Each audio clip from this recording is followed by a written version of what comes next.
Hey, welcome again to Decent T&C. If it is your first time, do subscribe, like and share the video. In this video we are going to see and talk on how to use hollow elements in home architecture. Visual permeability, ventilation and a strong identity appeal, the hollow elements have increasingly found their place in contemporary architecture. Whether in large buildings or small residences, they appear in different shapes, materials and compositions, helping to determine the degree of interaction between interior and exterior space. This artifice in a residential construction is an important tool to ensure privacy and intimacy, without losing the possibility of connections to the outside and natural ventilation. Hollow elements have gained prominence in contemporary architecture, especially in tropical and warm places, while also appearing in new and distinct variations in facades, roofs and details in different types of materials and shapes. In residential architecture, hollow elements have created unique environments that integrate light, shade and natural ventilation with the need for privacy and visual permeability. One of the most traditional ways of using these elements is in the combination of hollow pieces, such as hollow bricks, to form a ceiling wall.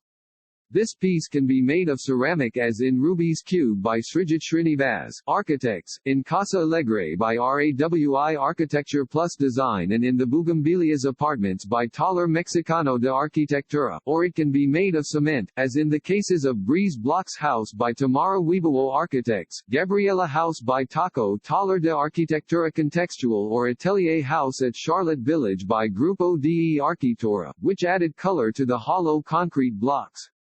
Another traditional way of including hollow elements is the reproduction of mashrabia in a more modernized reading, as is the case of House 1 by Fabrica Mobile, OO House by Andrea Pons Arquitectura or Iguana House by Obra Blanca.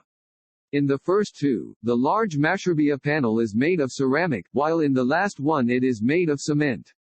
In all cases, they appear on a larger scale compared to the traditional and ancient musharabas that sealed the windows and doors of Arab architecture. At the same time, it is also possible to reproduce this traditional practice in a more contemporary way, as is the case of Teviot House by Casa 100 Arquitectura. In addition to the reinterpretations and adaptations of hollow bricks and musharabas, achieving visual permeability has also been possible through the combination of other constructive elements.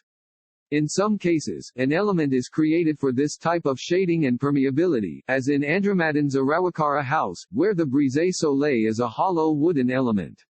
In other cases, the constructive element is used without undergoing major transformations, changing the way of fixing it. Examples of this are Smith Clementi Residence by Rios Clementi Hale Studios and Pilara House by Besoñas Almeida Arquitectos, in which wooden boards are used to create a hollow composition on the facade. At Alora House by Atelier Bertiga and at Argavin Family Apartment by Olidust and Partners, the same thing happens when the way of fixing the solid brick is changed.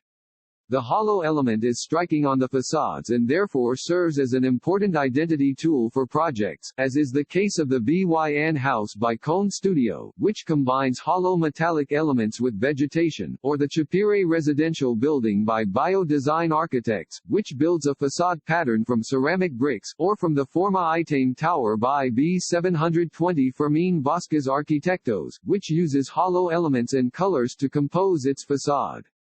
Finally, architecture has explored the advantages of hollow elements also in unconventional uses, such as in the project for the Ivanhoe Extension by Modscape, in which the wood on the facade serves more for visual permeability than for ventilation, or in the Viewing Back House by HYLA Architects that uses the pattern of hollow elements in the ceiling pergola, reproducing the play of light and shadow within the environment.